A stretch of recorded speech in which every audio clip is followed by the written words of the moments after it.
शरद पवार यांच्या आज परंडा मतदारसंघात सभा होणार आहे। सकाळी 10 वाजता या सभेचं आयोजन करण्यात आलंय। महाविकास आघाडीचे उमेदवार राहुल मोटे यांच्या प्रचारासाठी ते सभा घेतील। महाविकास आघाडीचे उमेदवार राजेश टोपे यांच्या प्रचारासाठी शरद पवार यांची सभा पार पडणार आहे। घनसावंगीमध्ये संध्याकाळी 6 वाजता या सभेचं आयोजन करण्यात आलंय। उद्धव ठाकरे यांची सांगोल्यामध्ये सभा पार पडणार आहे। शिवसेना उद्धव बाळासाहेब ठाकरे पक्षाचे उमेदवार दीपक साळुंखे यांच्या प्रचारासाठी ही सभा पार पडणार आहे। दुपारी 3 वाजता ही सभा होईल। केंद्रीय मंत्री नितीन गडकरी यांची आज उमरखेडमध्ये भाजप उमेदवार किसन मानखेडे यांच्या प्रचारासाठी सभा होणार आहे आणि त्यानंतर राळेगाव इथं उमेदवार अशोक उईके यांच्यासाठी सभा होणार आहे आणि त्यानंतर यवतमाळच्या अकोला बाजार इथं मदन येरावार यांच्यासाठी सभा होईल। उपमुख्यमंत्री देवेंद्र फडणवीस आज धामणगाव मतदारसंघात सभा घेणार आहेत। भाजपचे उमेदवार प्रताप अडसड यांच्या प्रचारासाठी दुपारी 1 वाजता ही सभा पार पडेल। वंचितचे अध्यक्ष प्रकाश आंबेडकर यांची आज लातूरमध्ये सभा होणार आहे। उमेदवार विनोद खटके यांच्या प्रचारासाठी ते सभा घेतील आणि त्यानंतर धाराशिव जिल्ह्यामध्ये आंबेडकरांच्या 2 सभा पार पडणार आहेत। उपमुख्यमंत्री अजित पवार यांनी आपल्या स्टाईलने काँग्रेस नेते राहुल गांधी यांची खिल्ली उडवली। पैसे वाटपाच्या आरोपावरून अजित पवार यांनी राहुल गांधींना टोला लगावलाय। तुम्ही देशाचे विरोधी पक्षनेते आहात हे लक्षात असू द्या असं म्हणत त्यांनी राहुल गांधींचा समाचार घेतलाय। राष्ट्रवादी शरद पवार पक्षाचे प्रदेशाध्यक्ष जयंत पाटील यांनी अजित पवार यांच्यावर जोरदार टीका केली। मुख्यमंत्री होण्याचं स्वप्न बाळगू नका अशी त्याआधी शेतकऱ्यांना दर द्या असा खोचक टोला जयंत पाटलांनी अजित पवार यांना लगावलाय। सांगलीच्या आष्टामध्ये निशिकांत पाटील यांच्या प्रचारासाठी त्यांनी सभा घेतली। बीडमध्ये राजाभाऊ फड आणि राजेसाहेब देशमुख यांनी गळाभेट घेतली आहे। राजेसाहेब देशमुख राजाभाऊ फड यांच्या घरी गेले होते। उमेदवारी न मिळाल्यामुळे राजाभाऊ फड नाराज होते। त्यांनी अपक्ष उमेदवारी अर्जही दाखल केला होता। मात्र आता आम्ही दोघं एकत्र असून आमचा विजय निश्चित असल्याचं दोघे म्हणाले। आमदार अशोक पवार यांच्या मुलाचं अपहरण झाल्याचा दावा करण्यात आलाय। मुलाच्या अपहरणानंतर महिलेसोबत अश्लील फोटो काढण्यात आले अशी तक्रार अशोक पवार यांच्या मुलानं केलेली आहे। तर हे राजकीय षडयंत्र असल्याचा आरोप पवारांनी केला आहे। छत्रपती संभाजीनगरमधील महायुतीच्या प्रचार सभेमधून उपमुख्यमंत्री देवेंद्र फडणवीसांनी खासदार ओवेसी यांच्यावर निशाणा साधलाय। सुनील ओवेसी छत्रपती संभाजीनगरचं नाव कोणीही बदलू शकत नाही। संभाजीनगर हे कालही आजही आणि उद्याही भगवच राहणार असल्याचं फडणवीसांनी म्हटलंय। उपमुख्यमंत्री देवेंद्र फडणवीसांनी मराठा आरक्षण याचिकाकर्ते विनोद पाटील यांची घरी जाऊन भेट घेतली आहे। त्यामुळे राजकीय चर्चांना उधाण आलंय। मात्र ही भेट राजकीय नसल्याची प्रतिक्रिया देवेंद्र फडणवीसांनी दिली आहे। उद्धव बाळासाहेब ठाकरे यांनी महायुतीच्या नेत्यांवर जोरदार टीका केली आहे। मी बांगर यांच्यासारख्या गद्दाराला उमेदवारी दिली, पण ज्यांना दिलं ते सोडून गेले तशा शब्दांमध्ये त्यांनी टीका केली आहे। हिंगोलीच्या जाहीर सभेत ते बोलत होते।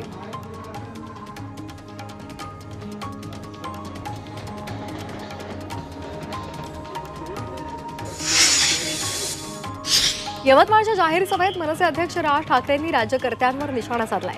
मला राजसत्तेच्या खुर्चीचा मोह नाही असं राज ठाकरे म्हणालेले आहेत।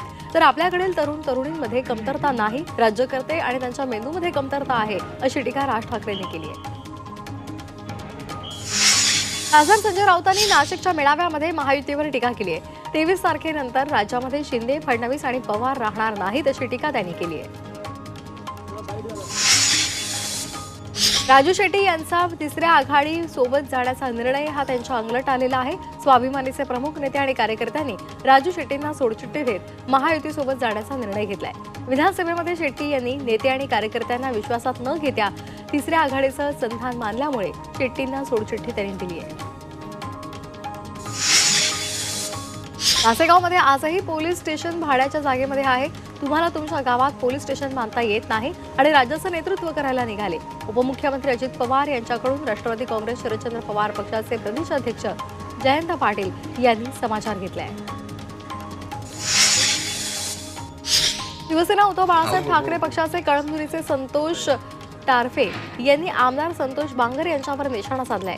ज्यांनी उद्धव ठाकरे यांना फसवलं ते नाटकी असून रडण्याचं ढोंग करतात अशी टीका टारफे यांनी केली आहे. पंतप्रधान नरेंद्र मोदी यांच्या बटेंगे तो कटेंगे या घोषणेचा माजी मुख्यमंत्री उद्धव ठाकरे यांनी समाचार घेतलाय. माझ्या कार्यकर्त्यांची बोटं कापली, तुम्हाला आता राजकारणामध्ये आम्ही कापणार असा इशारा उद्धव ठाकरे यांनी नांदेडच्या जाहीर सभेत दिला. लोणावळ्यामध्ये आमदार सुनील शेळके आणि बंडखोर अपक्ष उमेदवार बापू भेगडे यांच्या कार्यकर्त्यांमध्ये वाचाबाची झाली. आमदार शेळके लोणावळ्यामधील राम मंदिरामध्ये दर्शनासाठी गेले होते. यावेळेला अपक्ष उमेदवार बापू भेगडे यांच्या कार्यकर्त्यांनी सुनील शेळके यांना दहशत निर्माण केल्यामुळे वातावरण तापले. मनसे कार्यकर्त्यांनी ठाणे बेलापूर महामार्ग रोखला होता. तुर्भे स्टोअर इथं डंपरच्या धडकेमध्ये एका इसमाचा मृत्यू झाल्यामुळे मनसे कार्यकर्ते प्रचंड आक्रमक झाले होते. ठाणे बेलापूर मार्गावरच्या मनसेनं रास्ता रोको आंदोलन केलं आणि त्यामुळे प्रचंड वाहतूक कोंडी निर्माण झाली होती. तुर्भे स्टोअर इथं उड्डाणपूल लवकरात लवकर उभा करावा अशी मागणी त्यांनी केली. महाराष्ट्रामधील सगळ्यात जास्त क्राईम रेट हा कल्याणचा असून याला सत्ताधारी जबाबदार आहे असा गंभीर आरोप शिवसेना उद्धव बाळासाहेब ठाकरे पक्षाच्या नेत्या सुषमा अंधारे यांनी केलाय. सत्ताधारी आमदारांवर आरोप करणाऱ्यांविरोधात खोटे गुन्हे दाखल केल्यामुळे क्राईम रेट वाढत असल्याची टीकाही त्यांनी केली आहे. पंतप्रधान नरेंद्र मोदी यांनी बाबासाहेब आंबेडकरांच्या संविधानामध्ये बदल करण्याचा कट रचला होता. मात्र लोकसभा निवडणुकीमध्ये महाराष्ट्रातील जनतेनं त्यांना त्यांची जागा दाखवून दिली असं वक्तव्य शरद पवार यांनी पुन्हा एकदा केलेलं आहे आणि त्यांनी मोदींवर निशाणा साधलाय. परळीमधून शरद पवार यांनी धनंजय मुंडे यांचा समाचार घेतलाय. बीड जिल्ह्यातील गुंडगिरी संपवण्यासाठी आग्रही असल्याचं म्हणत लोकांना त्रास देणं थांबवण्याचा इशारा शरद पवार यांनी दिलाय. शिरूरच्या सभेतून अजित पवार यांनी अशोक पवार यांना सुनावले.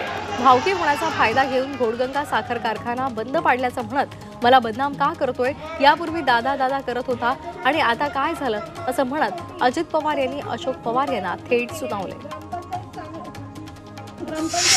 बळवंत वानखेडेवर केलेल्या टीकेवरून मल्लिकार्जुन खरगे यांनी नवनीत राणांचा खरपूस समाचार घेतलाय.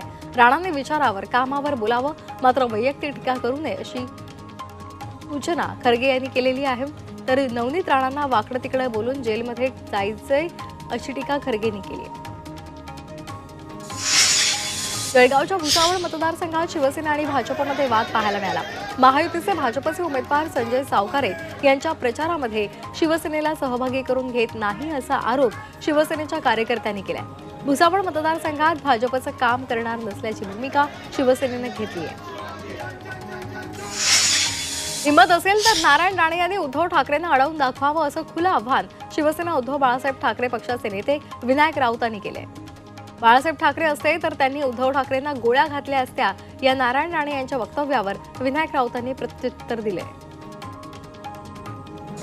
उपमुख्यमंत्री देवेंद्र फडणवीस पुन्हा वोट जिहादवरून राजकारण करत आहेत. मुस्लिम जिहाद असे शब्द म्हटल्याशिवाय फडणवीसांच्या निवडणुका पूर्ण होत नाहीत असा टोला एमआयएमचे नेते इम्तियाज जलील यांनी लगावलाय.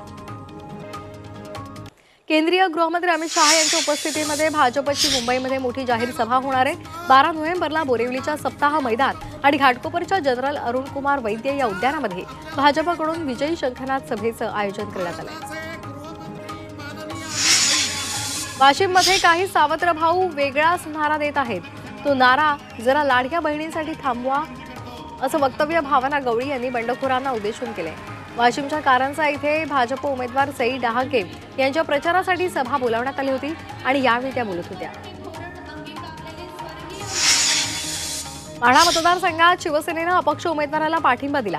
माढ्याचे अपक्ष उमेदवार रणजित बबनराव शिंदे यांना शिवसेना जिल्हा संपर्क प्रमुख शिवाजी सावंत गटानं पाठिंबा दिला. करमाळामध्ये मुख्यमंत्र्यांनी शिवसेना उमेदवाराच्या प्रचारासाठी सभा घेतली होती. परभणीमध्ये महायुतीचे उमेदवार आनंद भरोसे यांची प्रचार सभा पार पडली. सभेला मुख्यमंत्री एकनाथ शिंदे उपस्थित होते. दरम्यान परभणीचा कायापालट करायचा असेल तर आनंद भरोसे यांच्यावर भरोसा टाका असं आवाहन मुख्यमंत्र्यांनी केले. अंबरनाथमध्ये शिवसेना उद्धव बाळासाहेब ठाकरे पक्षातील बंडखोर अखेर शमलेला आहे. उमेदवारी न मिळाल्यामुळे नाराज असलेले डॉक्टर जानू मानकर यांनी शिवसेना उद्धव बाळासाहेब ठाकरे पक्षाचे अधिकृत उमेदवार राजेश वानखेडे यांना जाहीर समर्थन दिले. भाजप किसान मोर्चाचे जिल्हाध्यक्ष प्राध्यापक नरेंद्र राऊत यांनी भाजपला रामराम ठोकलाय. त्यांनी आपल्या शेकडो समर्थकांसह सदस्यपदाचा राजीनामा दिलाय. स्थानिक नेतृत्वानं विश्वासात न घेता सतत डावलल्याचा आरोप करत नरेंद्र राऊतांनी भाजप पक्षश्रेष्ठींकडे राजीनामा सुपूर्द केलाय आणि त्यामुळे ऐन निवडणुकीमध्ये भाजपला खिंडार पडलाय. शिवसेना उद्धव बाळासाहेब ठाकरे पक्षाचे भिवंडीचे संपर्क प्रमुख आणि माजी आमदार रुपेश म्हात्रे यांनी मुख्यमंत्री शिंदेंच्या उपस्थितीमध्ये शिवसेनेमध्ये जाहीर प्रवेश केलाय. त्यांच्यासह अनेक कार्यकर्त्यांनी सेनेमध्ये प्रवेश केलाय. शिवसेना उद्धव बाळासाहेब ठाकरे पक्षाकडून उमेदवारी नाकारल्यामुळे रुपेश म्हात्रे नाराज आहेत.